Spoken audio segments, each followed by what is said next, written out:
mean, where else can you beat somebody up, not go to jail and get paid?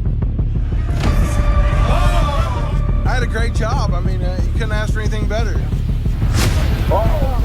They all have their own little favorite parts about them.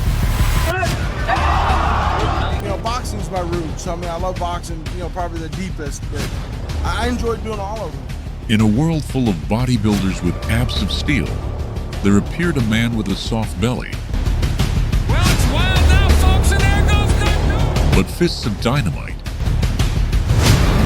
Eric Butterbean Esch. Everyone thought he would be the punching bag of the muscle-bound, but he ended up being their worst nightmare.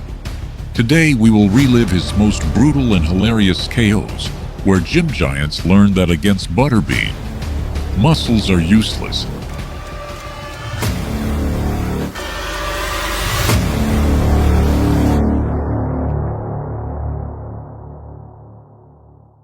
At the beginning of his career, Butterbean had to face what looked like his evil twin. A guy who, instead of cheeseburgers, had protein shakes with anabolic toppings for breakfast. A kind of helium-inflated clone who thought his physique could turn Eric into mashed potatoes. But what that gym Rambo never imagined was that he would crash into a wall of flesh called Butterbean. Eric was not scared of cartoon biceps or Photoshop pecs. He had already dealt with giants before, and he made it crystal clear. Powerful right hand. What a waste. Already you can... Little tentative. Uh-oh, bad mistake. I see that chin going up. Rodney doing the right thing, though. Go downstairs to the body, don't tie up, be moving. Move over there where you can hit. After handing him a storm of punches, he sent the musclehead straight to the infirmary. The head, too. Oh! See ya.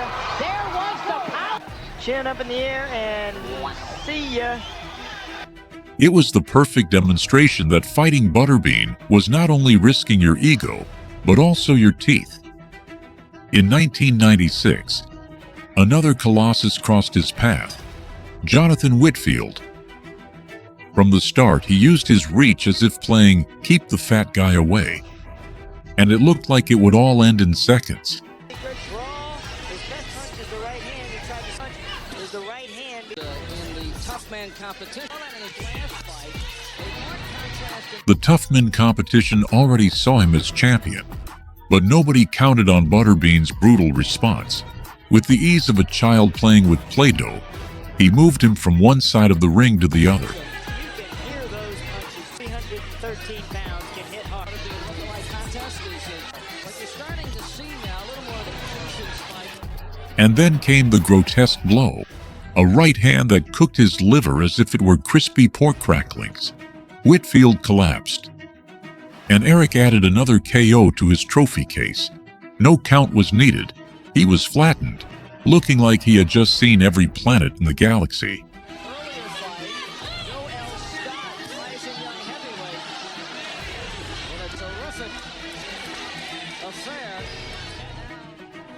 In 1999, history repeated itself against Jackie Beard.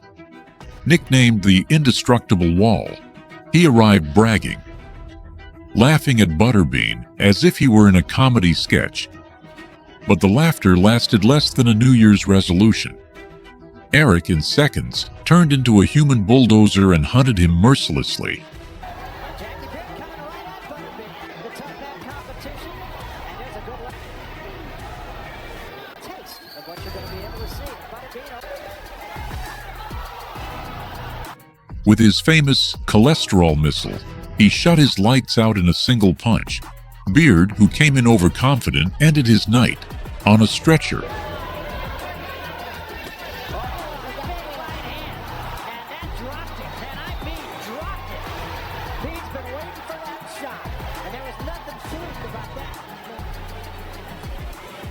That same year, Patrick Graham appeared. Another giant loaded with more chemicals than a laboratory. People thought Butterbean would be his punching bag. But as soon as the fight started, Eric turned him into instant mash.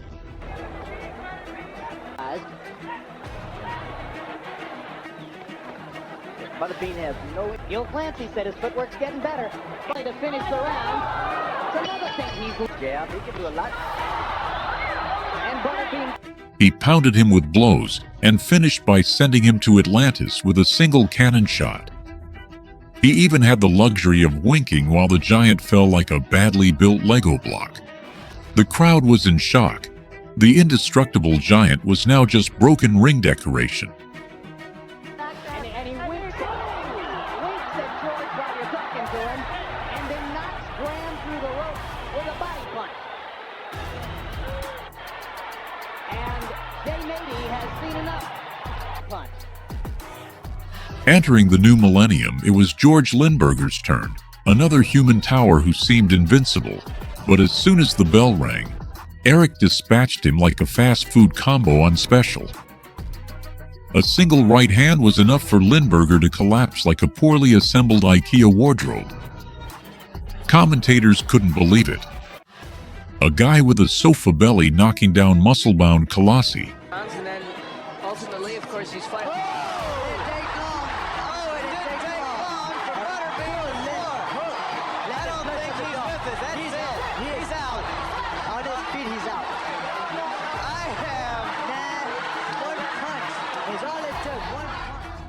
In his early years, he also crossed paths with Doug Doris, a hypertrophied giant who looked like he had come out of a cheap comic book.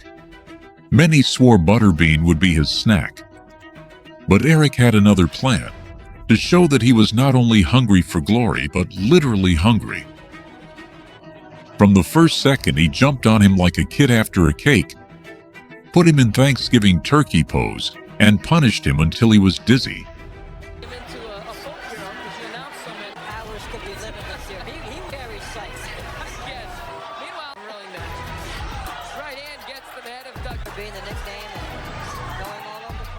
The giant who arrived as invincible ended up staggering like a drunk at a wedding. Well, it's wild now, folks, and there goes Doug Doris. Well, he never should have slugged with him. He knows that now. It's over. But of course, his appetite was not limited to boxing. In 2007, he put on small gloves and stepped into the MMA cage. There awaited James Thompson, a monster who had already fought heavyweights like Emelianenko, Bob Sapp, and Pudzianowski. Thompson tried to intimidate him with a villain stare straight out of an action movie, but he made a fatal mistake.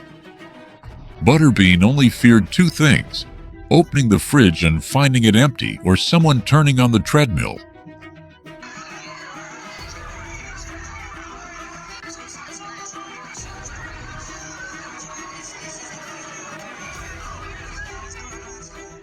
When the bell rang, Eric unleashed a storm of punches and smashed him against the cage. Thompson, who came in as the favorite, ended up unrecognizable, crushed by the most feared fat man in America.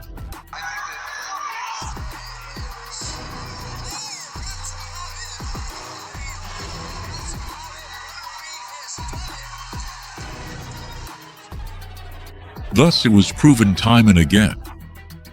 Butterbean was not a simple boxer, he was a phenomenon of flesh and bone. While others worried about showing off magazine muscles, he wrote his story with unforgettable knockouts. It didn't matter if in front of him there was a doped-up giant, a gym freak, or an invincible colossus. They all ended up falling under the fury of the man who turned his belly into a weapon of war. And the truth is, Butterbean didn't just fight to win. He fought to leave an indelible mark in every ring he stepped into.